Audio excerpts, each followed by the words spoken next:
Hi, I'm Dustin Saldarriaga, an immigration lawyer with Scott Legal PC in New York City, and today I'll be answering a common question we get from our E-2 visa clients. Can you change or expand the work that the E-2 company does? And how should you structure a business that has two or more business activities? These are great questions, and navigating them correctly can make the difference between improving the company's bottom line or violating the terms of the E-2 visa. Before we dive in, please take a moment to subscribe. By doing so, you'll stay updated on our firm's most current and trustworthy information about U.S. immigration, including options to visit, work, or live in the United States. So you've received your E-2 visa. The E-2 business is going okay, but you've discovered an opportunity to expand what the business does. How can you change the business's scope and seize the opportunity? To answer this question, we'll explore three questions. First, what is the scope of what the E-2 business can do? Second, how can you expand the scope of what the E-2 business can do? And third, what's the best way to structure an E-2 business that has more than one product or service? Let's start with that first question. What is the scope of what the E-2 business can do? This is an important question. If the E-2 business is authorized only to operate a restaurant, that's all the business can do.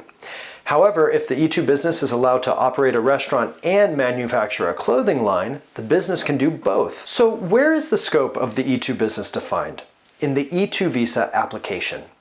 In the application, you must tell the government what the E-2 business will do. You would do this throughout the application, including in the cover letter, the business plan, the Form DS-160, and the Form DS-156E. So how do you expand the scope of what the E-2 business can do? Well, the easiest way to expand the E-2 business's scope is in the initial visa application. If there's a business activity that you'd like the E-2 business to engage in, it's usually a good idea to mention that activity in the application. If you don't, you're limited to those activities that are described in the application. Now, it is possible to expand the scope of the E-2 business's activities after you've received the visa.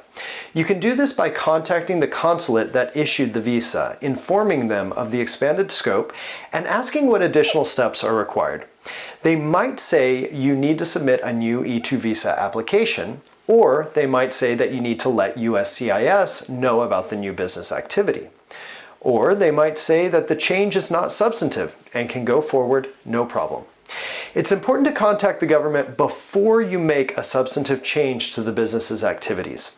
Otherwise, the government could claim that you're violating the terms of your visa.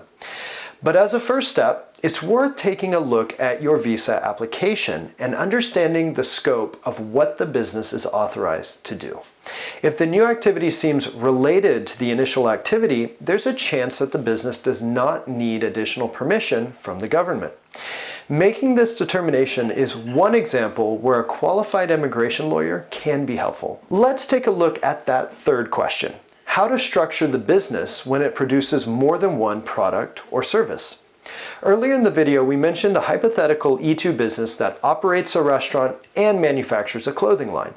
Is it best for these two functions to be under one LLC, two LLCs, with one focused on the restaurant and the other on the clothing line, or three LLCs, one LLC on the restaurant, one LLC on the clothing line, and a third serving as a holding company? Now, I refer to LLCs in this example, but this could be any legal entity, whether a corporation, an LLC, or any other legal entity.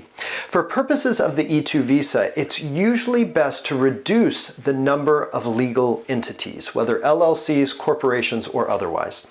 The reason for this is that some consulates will expect to see that the E-2 requirements have been met for each legal entity. Sticking with our example from before, that would mean that if one LLC operates the restaurant and a second LLC operates the clothing line, each LLC would, for example, require a substantial investment, and each would need to satisfy the marginality requirement by employing U.S. workers. By instead having a single LLC that performs both the restaurant and manufacturing functions, only that single LLC would need to satisfy, for example, the investment and employment requirements. To distinguish the two business activities within a single LLC, it's possible for each function to use a unique trade name. Remember that LLCs do serve a range of purposes, including providing protection from liability, so it could be worthwhile to speak with a qualified business lawyer before deciding how to move forward on your business structure.